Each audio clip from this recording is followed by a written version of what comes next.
11:25 de la mañana. De La Habana.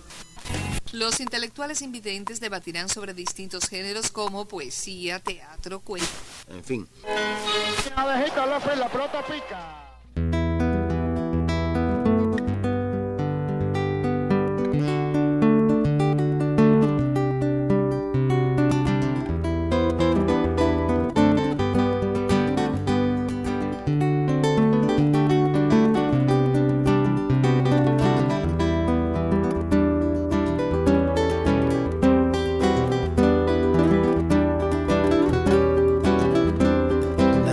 La sandunguera, el despelote y la gozadera, el relajo y el sal pa' afuera, la bronca, el lío y la piñacera, el chiste, el bonche, el cuero y la leva, el chisme, la intriga y la jodedera, la fiesta, la actividad, el motivo, el güiro, el golgorio, la tomadera, la borrachera. À l'image de Cuba, engagé depuis des décennies sur les voies possibles d'un développement soutenable et de portée planétaire, refusons de faire des générations futures les héritières d'un désastre global, maintes fois dénoncé.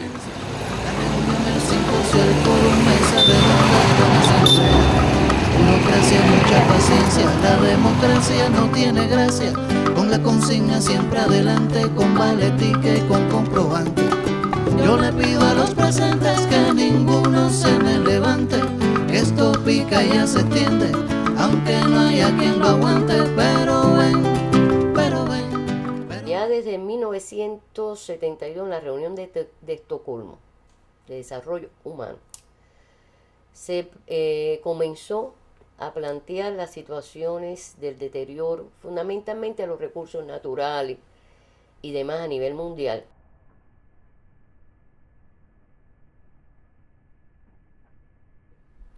Y cada vez que había alguna reunión, pues se hacía más crítica, o sea, se hacía más evidente la situación de explotación irracional de los recursos naturales y, por supuesto, las consecuencias que estaba trayendo toda esa situación al medio ambiente global. Uniéndose a esto, los desarrollos de corte tecnológico, es decir, todo el desarrollo de las nuevas tecnologías que iban agravando el problema del uso de los combustibles, las emisiones de gases dañinos, tanto los efectos invernaderos como los los agotadores de la capa de ozono. Y todo esto fue moviéndose hasta un punto que cuando se llega a Río, en 1992, o sea, 30 años después de Estocolmo, 20 años después de Estocolmo, realmente la situación se iba haciendo más grave. Con lo que dices que vas a perder la apuesta. Pero ven a mi Cuba, con despelote, con gozadera, con relajo y sal pa' afuera. El trabajo que ha venido haciendo el panel de cambio climático ha puesto en evidencia la gran cantidad de gases que se ha estado emitiendo la atmósfera desde la revolución industrial en el siglo XVIII, que, como yo le decía anteriormente, unido a los desarrollos tecnológicos y unido al modelo de desarrollo capitalista, que ha sido un modelo de producción y consumo a ultranza, sin respetar la estabilidad ambiental ni respetar la necesaria estabilidad de los ecosistemas y los recursos naturales. Bueno, eso ha ido llevando a una alteración a nivel global de todos estos elementos, que tienen diferentes expresiones.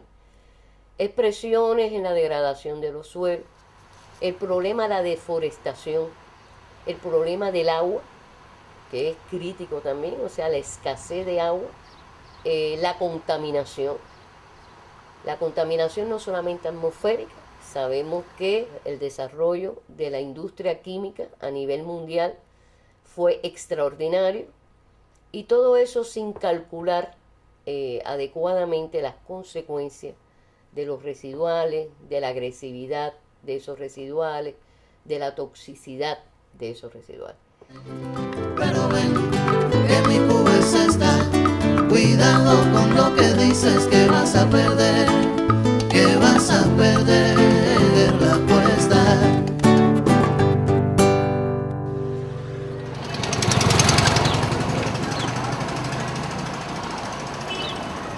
Por otro lado, no podemos ver esta situación medioambiental al margen de los problemas económicos y sociales.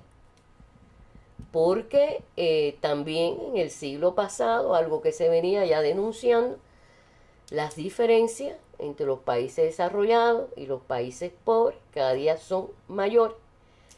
El incremento de la pobreza es enorme, más de 1.000 millones de personas en el mundo viven en pobreza extrema.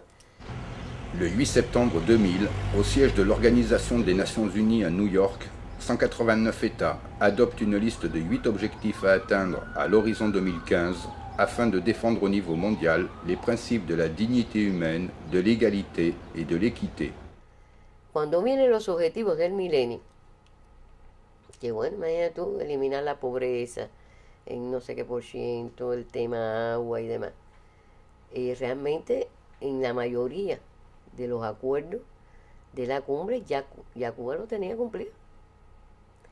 Por eso yo les decía que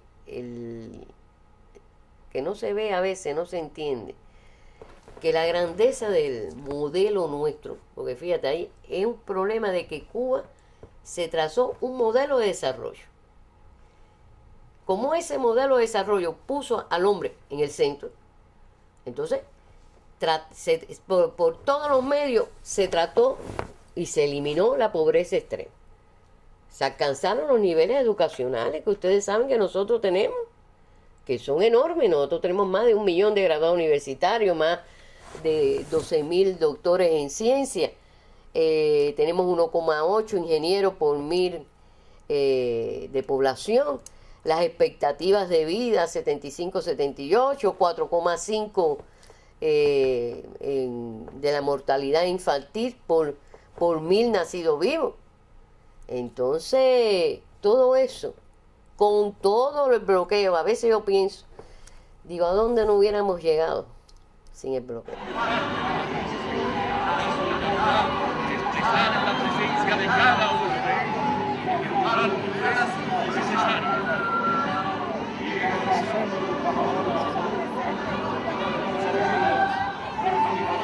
Nosotros como país subdesarrollado, pobre, tuvimos 4 siglos prácticamente de coloniaje español. Y después, bueno, toda la parte después de las grandes guerras independentistas de nuestros patriotas, tuvimos la intervención norteamericana. Cuba fue saqueada, igual que muchos países del tercer mundo, de sus recursos naturales. Aquí se han hecho algunas reconstrucciones históricas que dicen que cuando Colón llegó a Cuba en 1492, más del 93% de nuestra isla era bosque. Cuando el triunfo frustrado de nuestras guerras independentistas en el 1902, nosotros teníamos el 52% de bosque. Pero cuando la revolución triunfó en 1959, teníamos el 14%. O sea, todo eso fue un proceso de utilización de los bosques, pero también en la mentalidad de la producción extensiva. Recordemos también que Cuba fundamentalmente era un país del monocultivo de la caña de azúcar. Y el problema se resolvía talando bosques, cogiendo tierras fértiles, sembrando. Se agotaba esa tierra, la dejabas ahí, seguías tumbando bosques, cogías tierra más fértil. Y en esa agricultura extensiva, no intensiva, realmente tuvimos serios problemas. Así, cuando el triunfo de la revolución, los problemas serios que nosotros teníamos era una degradación de suelo que hoy aún tenemos como problema ambiental. Teníamos situación muy serias con el agua, o sea, Cuba no tenía embalses de agua. Ya hoy hubo una revolución hidráulica en el país, una voluntad hidráulica en el país, y ya nosotros tenemos una capacidad de almacenaje de agua de más de 9.000 millones de metros cúbicos de agua, que es lo que nos ha salvado con la sequía que hemos tenido, el poder contar con ese almacenamiento de agua. Teníamos un nivel de pobreza enorme, aquí había en más de 600, en aquel momento, en el 59, vamos a acotar que teníamos 6 millones de habitantes. De esos 6 millones de habitantes, nosotros teníamos 600.000 totalmente desempleados, de la fuerza en edad laboral. Adicionalmente, había 1 millón de analfabetos y semianalfabetos. Y una importante cifra de niños sin escuela. El área rural cubana era, bueno, creo que desgraciadamente en muchos países todavía es así, de una miseria total, ni soñar con un médico, ni soñar con un maestro, ni soñar con la luz. No, eso eran cosas del otro mundo. O sea que cuando la revolución triunfa se encuentra todos estos problemas, una economía muy atrasada, monocultivo, una situación social muy depauperada y un medio ambiente y de los recursos naturales también muy deteriorados. Ahora, ¿cuál fue para mí el principal pensamiento estratégico de Fidel? En el año 60, en una intervención que él hace en un encuentro con espeleólogos cubanos, él dice lo siguiente. Él dice que nuestro país necesariamente tiene que ser un país de hombres de ciencia, de hombres de pensamiento, porque precisamente lo que estaba sembrando la revolución eran oportunidades. Para festejar un nuevo 1 de mayo, Día Internacional. Première mesure de la Révolution, l'universalisation de l'éducation publique et gratuite pour tous est un pilier essentiel du développement durable. Principal instrument des libertés individuelles et sociales, elle est à Cuba une priorité. Par la volonté de tout un peuple et une qualité de l'éducation mondialement reconnue, Cuba, qui est en passe de devenir le pays le plus instruit au monde, est aussi dans ce domaine et au niveau international un exemple d'altruisme et de solidarité. La educación es lo que convierte a la criatura que nace en un ser humano.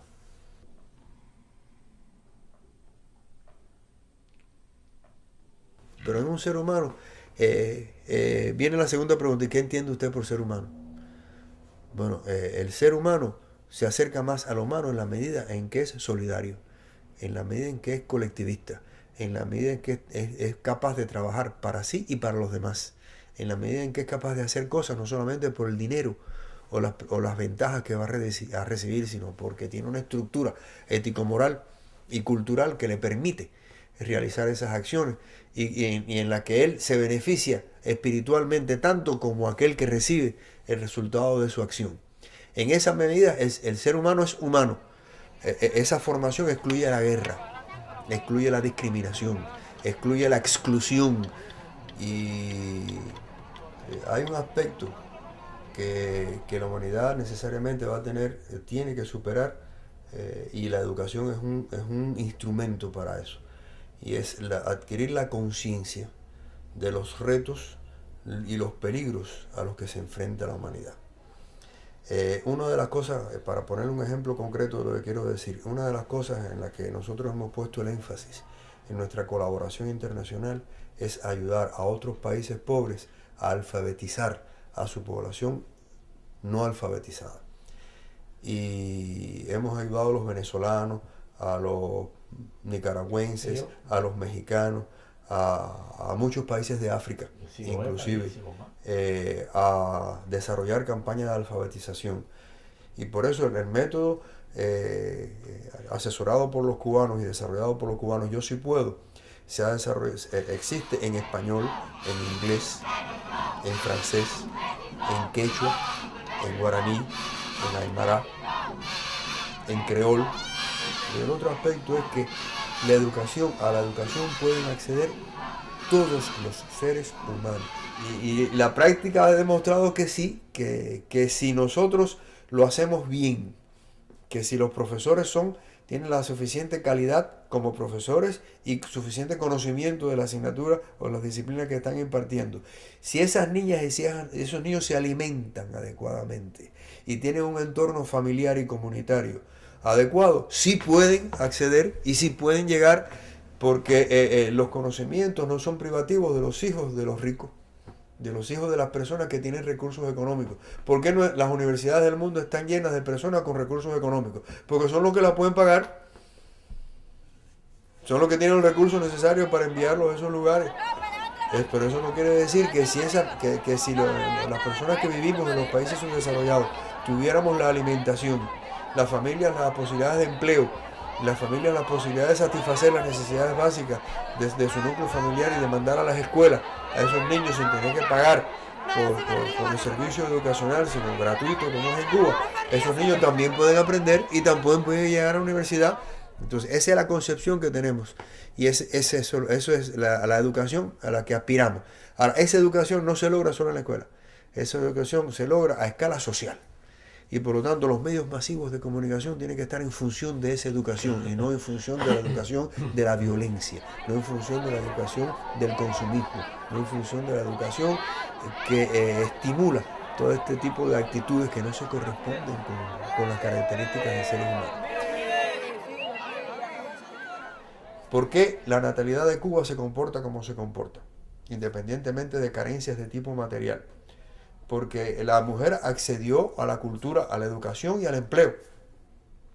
Porque en la sociedad cubana la educación, la salud y el empleo se generalizó, se universalizó.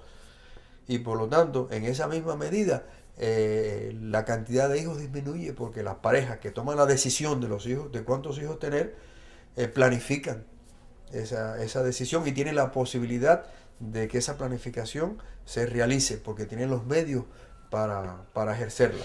Y por lo tanto, nuestro crecimiento demográfico ha sido negativo en los últimos años y ya hasta es una preocupación para nosotros. ¿Dónde crece la población? En África, en las zonas más atrasadas de África, de Asia y de América Latina. La única forma de que esa población no crezca indiscriminadamente es llevar a esas sociedades la educación, la salud, el empleo, el desarrollo. Y por eso contribuimos a la educación, a pesar de nuestras limitaciones.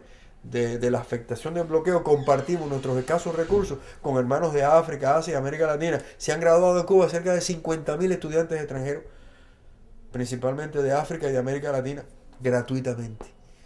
¿Cómo lo hemos podido hacer? A partir de esta concepción de la sociedad humana. No es posible. ¿Y por qué lo entiende nuestro pueblo? ¿Por qué entiende que nosotros invirtamos recursos en formar a estos estudiantes de otros países? Donde a veces tenemos que quitarle recursos a nuestras escuelas también. Porque esa educación solidaria ha ido ganando espacio.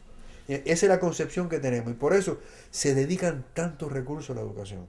Usted podrá ver edificios que se están cayendo aquí en la ciudad de La Habana, barrios que tenemos con muchos problemas de orden material, pero no podrá ver un niño que no vaya a la escuela.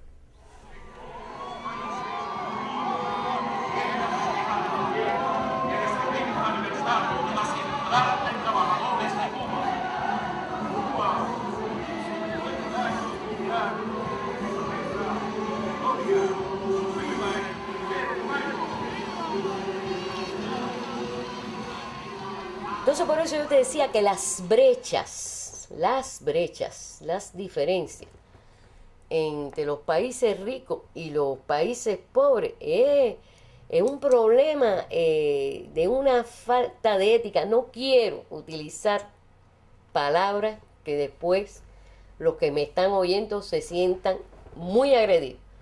Pero es que el hombre piensa según vive. Eso está en el marxismo. Entonces, una persona que para vivir no tiene un techo, tiene sus hijos y no puede alimentarlo, se le mueren a los 3 años de enfermedades prevenibles y que nadie se preocupó por ello. Entonces, tú hablarle de la capa de ozono y de que no pueden, porque su vida está concentrada en esos momentos en tratar de sobrevivir.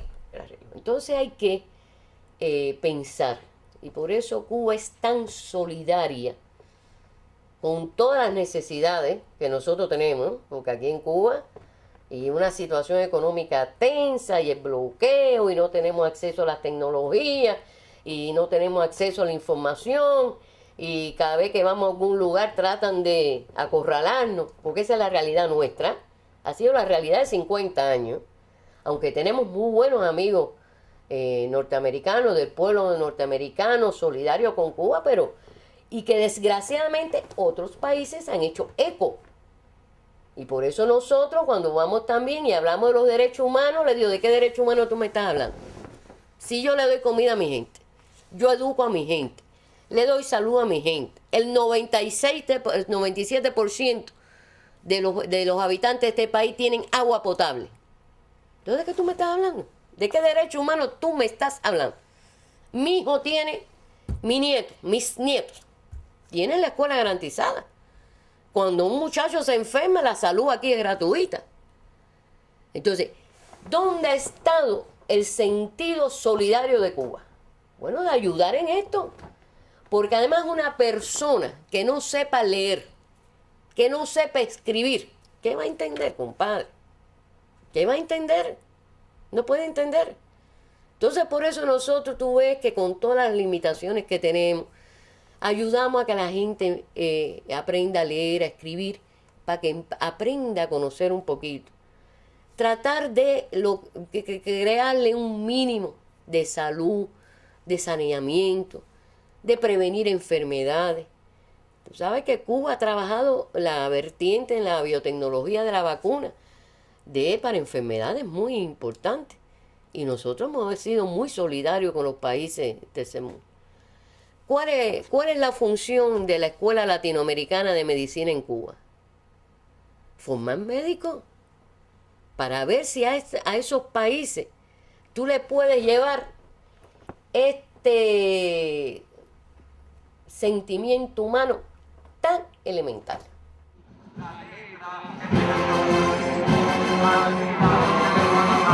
Selon ses principes internationalistes, Cuba offre gracieusement depuis 50 ans ses services de santé aux populations dans le besoin.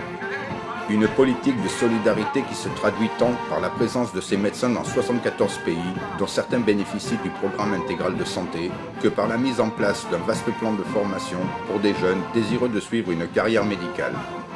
L'ELAN, École latino-américaine de médecine de la Havane, accueille aujourd'hui plus de 10 000 étudiants de tous les continents. Mi nombre es Salvador Castro, soy de Chile y estoy acá porque estoy en un proyecto que se llama ILAM. Ese proyecto es una escuela latinoamericana de medicina que incluye a todos los estudiantes que por ciertas causas del sistema capitalista no hemos podido estudiar en nuestros propios países. Entonces acá en Cuba, con las medidas que tienen, que son de juntar a todos los hermanos latinoamericanos, se nos da esa oportunidad de poder estudiar a nosotros acá, completamente gratis. Nosotros en Chile somos 30 hombres y 30 mujeres que cada año nos integramos a esta escuela. Y claro que desde luego estamos muy felices porque es una carrera que nos va a poder ayudar a toda la gente en nuestras propias comunidades. La idea no es que nosotros trabajemos acá, la idea es que nosotros adquiramos los conocimientos para implementarlos en nuestros pueblos, porque ahí es donde se necesitan médicos. A ver, fue en el año 2008, en febrero, cuando gracias a la Revolución Cubana y al padre de la Revolución Cubana, Fidel, que nos brindó la oportunidad de estar acá, a mí y a muchos compañeros más, miles de jóvenes latinoamericanos y de jóvenes de algunas otras partes del mundo. Entonces, él convoca para una beca de estudio en medicina en Cuba. Gracias a una labor que desempeñé allá en Colombia, vine para acá a estudiar, pues a mí me era imposible prácticamente estudiar allá en Colombia. por mis escasos recursos económicos, ya que la carrera allá en Colombia cuesta bastante dinero. Y acá la revolución y Fidel nos pagan por estudiar. Allá tenemos que pagar para estudiar.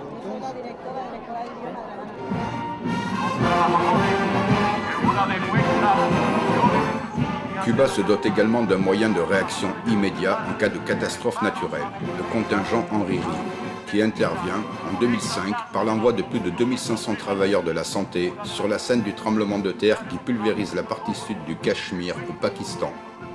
Allá en Pakistán atendimos más de 1 millón de pacientes, atendimos, por así decirle, más de 12.000 intervenciones quirúrgicas hicimos. El 46% de esas intervenciones quirúrgicas eran mayores.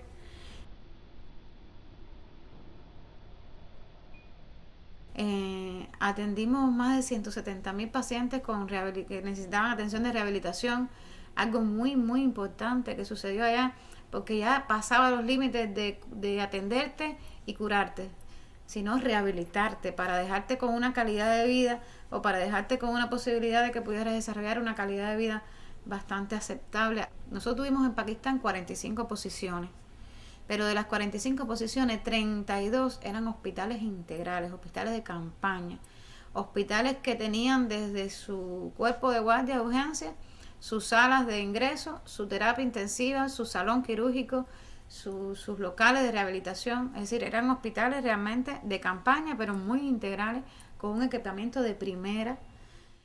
De hecho, esos 32 hospitales fueron donados a Pakistán. Y eso yo le puedo asegurar que fue la etapa más bonita que tuvo la misión, porque comenzamos un proceso de transferencia. Es decir, nosotros no queríamos dejarle los hospitales solamente por decir doné 32 hospitales con todo el equipamiento para que ustedes puedan utilizarlo. Nosotros queríamos dejar personal entrenado, capaz de manipular, de manejar y de sentirse a gusto en esos hospitales y que después pudiera servirle al pueblo. También en medio de toda esta atención que se le dio al pueblo pakistaní, existió un proceso docente aparejado a esto que nos permitió a nosotros a superarnos también en cuanto a desarrollar nuestras investigaciones y nuestra docencia en el campo de desastres. Hicimos una jornada científica nacional ahí en Pakistán que realmente fue todo un éxito de 100 y pico de trabajos presentados, y captamos a más de 1.000 estudiantes o propuestas de estudiantes para venir a Cuba a estudiar de forma gratuita. Soy pakistaní.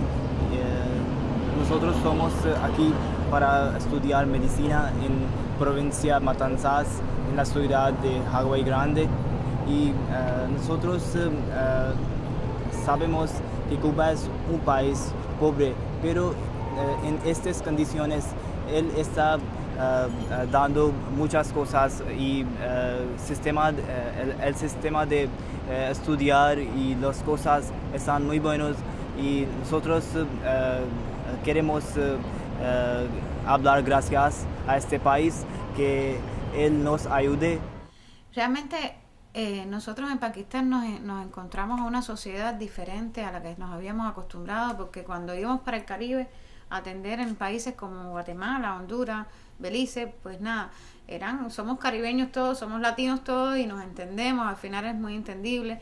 Cuando también íbamos para África, lo único que mediaba era un idioma, así, pero la situación no era tan compleja como en Pakistán, que sí ya había una religión diferente a la nuestra, un clima diferente al nuestro, una situación extremadamente complicada hasta en la alimentación, digamos, porque era algo que nos estábamos enfrentando por primera vez, porque lo que fuimos fue a brindar ayuda, no laceramos en nada su identidad. Nosotros las cubanas comenzamos a usar chadores. De hecho, tengo en mi casa recuerdos de esos chadores y esa vestimenta pakistaní que nos las transmitieron y nos las brindaron, y así lo hicimos usar por toda la brigada por respetar precisamente la identidad.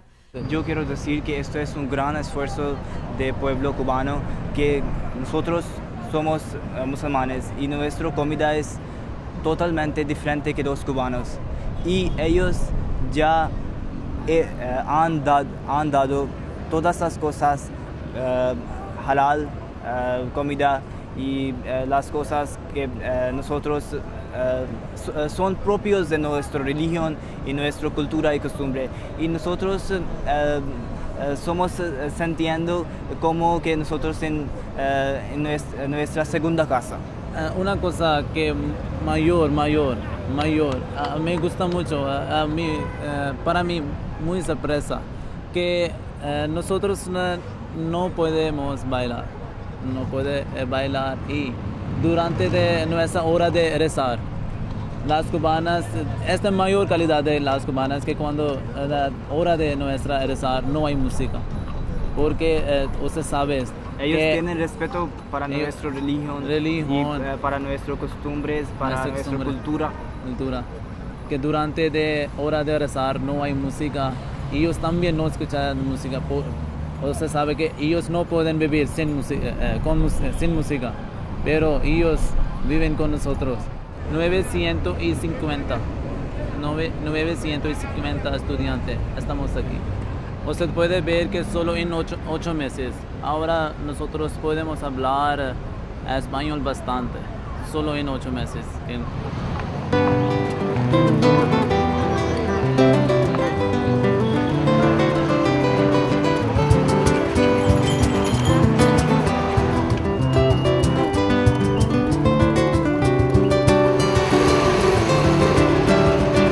Siento que voy a estallar de un canto que está hace tiempo necesitado de libertad. Ya moviéndonos un poquito para la agricultura. Yo creo que ha sido un éxito de los colegas nuestros en el país todo el movimiento de la agricultura urbana que se ha desarrollado. No vamos a hablar de las situaciones alimentarias que tuvimos en el primer lustro de los años 90, que fue muy fuerte. Fue la caída de todo el campo socialista, el recrudecimiento del bloqueo. Ustedes saben que se decía que Cuba no resistía, que en 2 años esto estaba liquidado. Y realmente todo este movimiento que se comenzó porque, bueno, no había fertilizantes, no había pesticidas, no había... inclusive tuvimos etapas de problemas de bombeo de agua por falta de combustible. Todo este movimiento que se generó de agricultura urbana y de desarrollo de agricultura local que ahora está recibiendo un nuevo impulso. Ustedes saben que se están repartiendo tierra para la producción de alimentos, teniendo en cuenta de que para nosotros más que nunca la seguridad alimentaria de este país es un elemento clave. Vaya, es un problema de soberanía nacional y de sobrevivencia nacional. Y bueno, todo este movimiento de la agricultura ha dado muy buenos resultados. Au début des années 90, isolé du reste du monde et menacé par la famine, Cuba affecte en urgence tous les espaces urbains improductifs du pays à l'élevage et à la production de primeurs. C'est le mouvement d'agriculture urbaine, une agriculture biologique de proximité sous forme coopérative, complément de l'agriculture extensive et exemple de développement durable. Elle permet aujourd'hui à une ville comme La Havane de garantir 80% de ses besoins en fruits et légumes et 60% de sa consommation de viande. Bueno, en el caso nuestro del país como tal,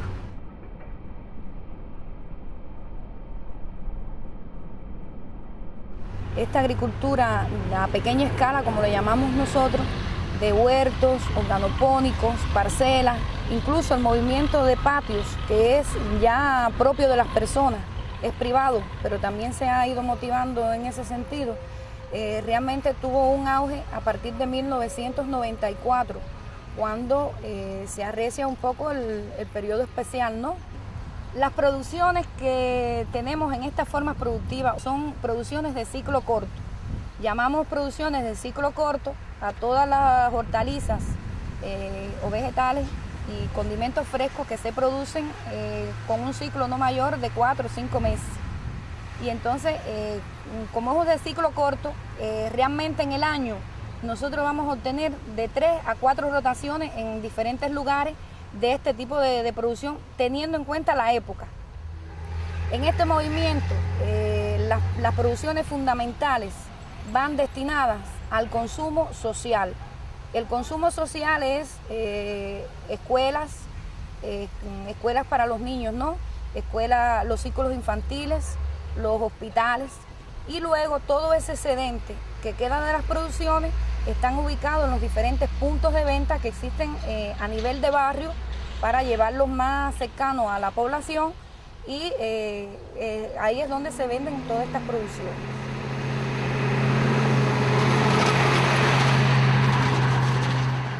Aquí nos encontramos, como le decía, en un área que hace un tiempo era un parking, un parqueo ocioso.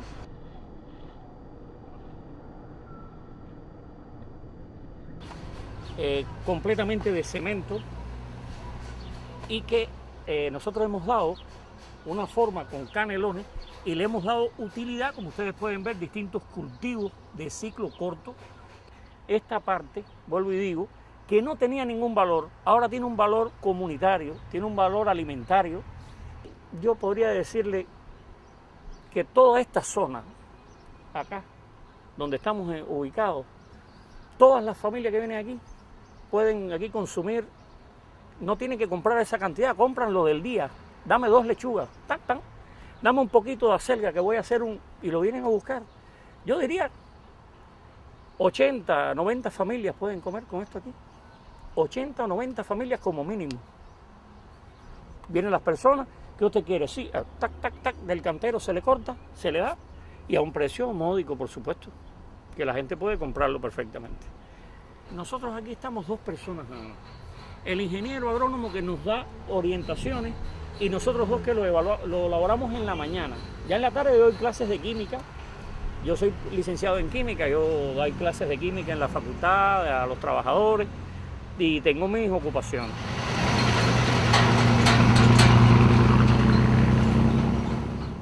Trabajamos mucho con la capacitación al productor.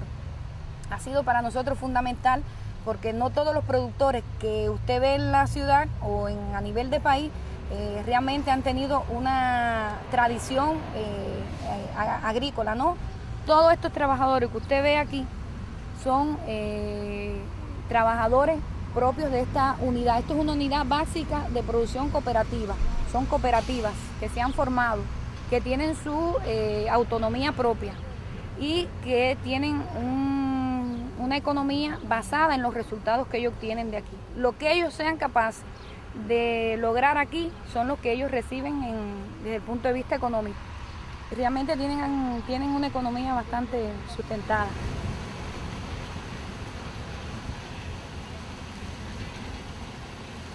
Aquí trabajamos mucho con las instituciones científicas. Las instituciones científicas ponen sus investigaciones al servicio de la agricultura, como política, ¿no?, de país. Les unités de production de mini-mottes qui permettent la multiplication des récoltes, les cultures sous serre, semi-protégées, sous couvert végétal, la recherche des meilleures variétés, l'utilisation généralisée d'engrais organiques participent en plaçant Cuba à la pointe de l'agroécologie par une production intensive de qualité à la sécurité alimentaire du pays. A lo largo de los años también hemos tratado de llevar nuestros conocimientos y los modestos resultados que hemos tenido en este tipo de movimientos a otros países.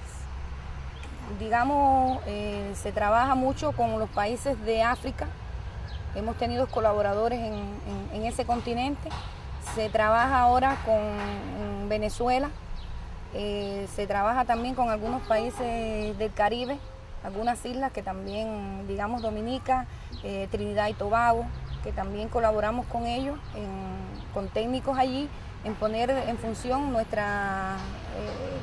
conocimientos y llevar también estas experiencias que tenemos nosotros con este movimiento. Realmente son políticas que pienso que deben llevar los gobiernos de cada país, de luchar por la alimentación de su población, y es lo que realmente nuestro gobierno hace.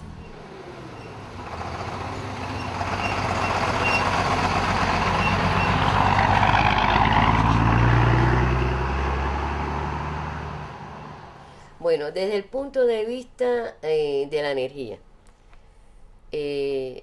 hace varios años ya, teniendo en cuenta todas las limitaciones que existen a nivel mundial también, desde el punto de vista de los combustibles fósiles, vamos a ponerlo de esta manera, Cuba emprendió lo que se llama el programa de la revolución energética. El programa de la revolución energética tiene dos vertientes fundamentales. Uno, hacer más eficiente el uso de la energía disponible y de combustibles fósiles, o sea, y el desarrollo de la energía renovable.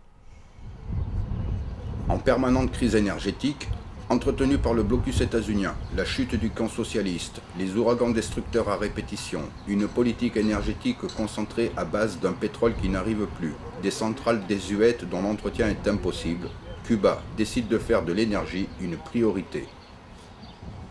C'est sur la base de l'économie comme source principale d'énergie et la promotion des sources d'énergie renouvelables que Cuba lance en 2006 la révolution énergétique. Bueno, el programa de la revolución energética se basa principalmente en lograr un desarrollo energético sostenible en todo sentido.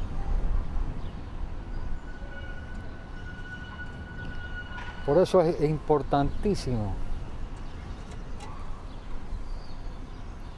Han sido los pasos que hemos dado sobre el ahorro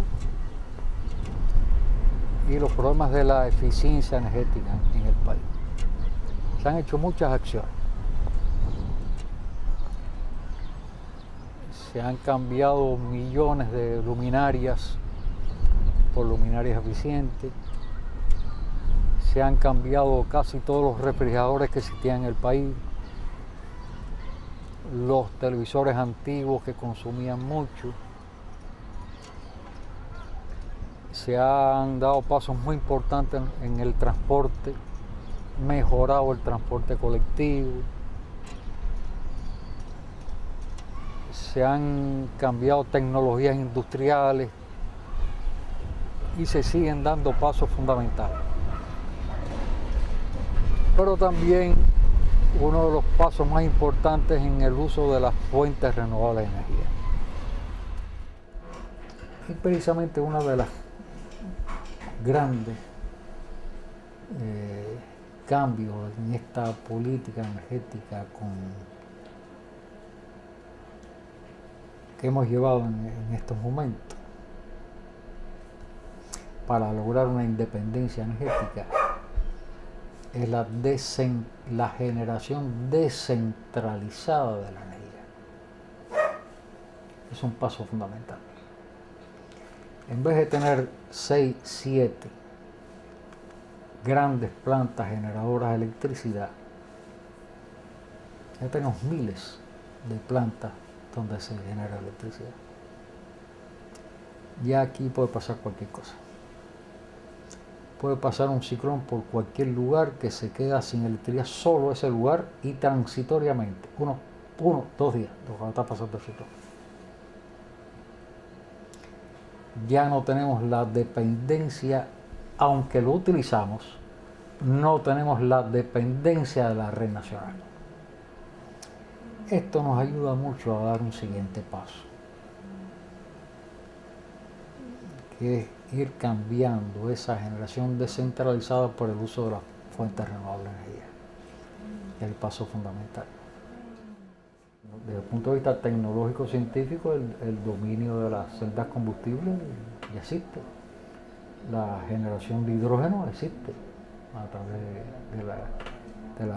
inclusive de la energía solar. O sea, son técnicas que se dominan. Lo que realmente tenemos que ir a su aplicación, pero basado en un problema de política económica y social. Mira, yo te decía que la radiación solar, que la gente plantea o tiene criterio de que es muy poca, que es distribuida, que es intermitente, que tiene muchos factores. Desde un punto de vista del valor energético, es muchísimas veces más que las necesidades del ser humano, de las necesidades energéticas del ser humano. Te voy a poner un ejemplito. Yo recibo, tú estuviste en la azotea, yo recibo en alrededor de 3 metros cuadrados de mi azotea una radiación solar equivalente a toda la energía eléctrica que yo utilizo en mi casa, en 3 metros cuadrados.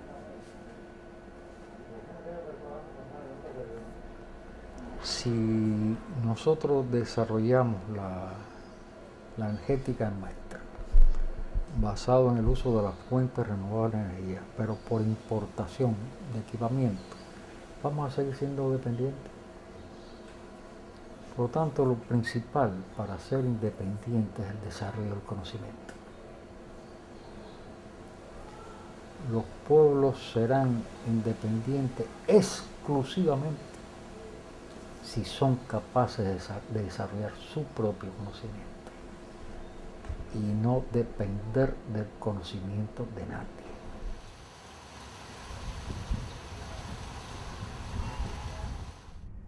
Sous la direction de Luis Berriz, l'ONG Cuba Solar vient en appui à la révolution énergétique.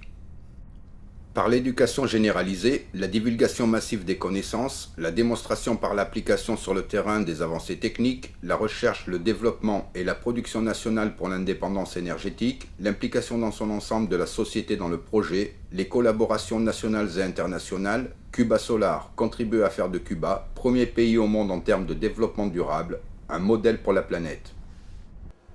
Cuba Solar es una sociedad, es una organización no gubernamental que el objetivo fundamental es la promoción de las fuentes renovables de energía y el respeto ambiental. Y nosotros hacemos muchos proyectos demostrativos porque realmente nos hemos dado cuenta que las personas cuando más aprenden es cuando ven las cosas. En eso nosotros hemos electrificado cerca de 500, más de 500 consultorios médicos de la familia en las montañas que no tenían electricidad, algunas escuelitas, círculos sociales, hospitales de montaña. Tenemos un plan de electrificación de las casas de los campesinos. Este es un programa muy importante. Nosotros tenemos alrededor de un 96% de electrificación en el país. Pero hay un 4% que no tiene electricidad. Entonces, si ustedes conocen, por ejemplo, en Cuba se considera, entre todas las cosas, que la cultura es un derecho humano.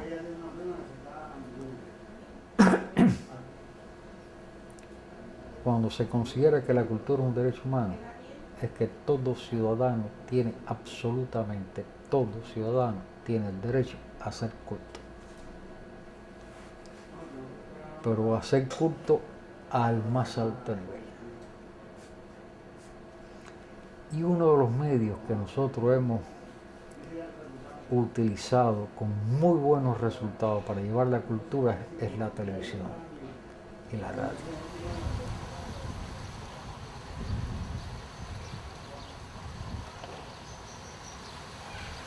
Porque pensamos que el desarrollo no puede ser un problema aislado. El desarrollo tiene que ser global. El concepto de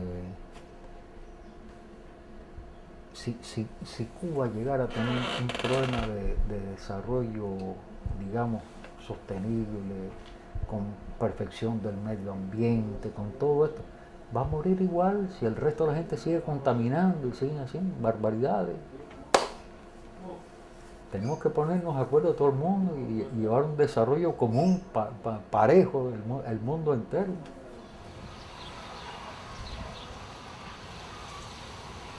Entonces, lo que sí también, yo soy, bueno, como revolucionaria al fin, porque yo creo que todos los revolucionarios tenemos que tener un pensamiento positivo, soñar. Tú ahorita me decías soñar, sí tenemos que soñar. Tenemos que soñar, tenemos que plantearnos grandes metas, tenemos que luchar si estamos convencidos. El problema es que estemos convencidos, pero si estamos convencidos, hay que luchar por la humanidad, independientemente de que cada cual trate de elevarle su calidad de vida a su pueblo y demás. Hay que luchar por la humanidad y luchar convencido que en nuestras manos está lograr un mundo mejor.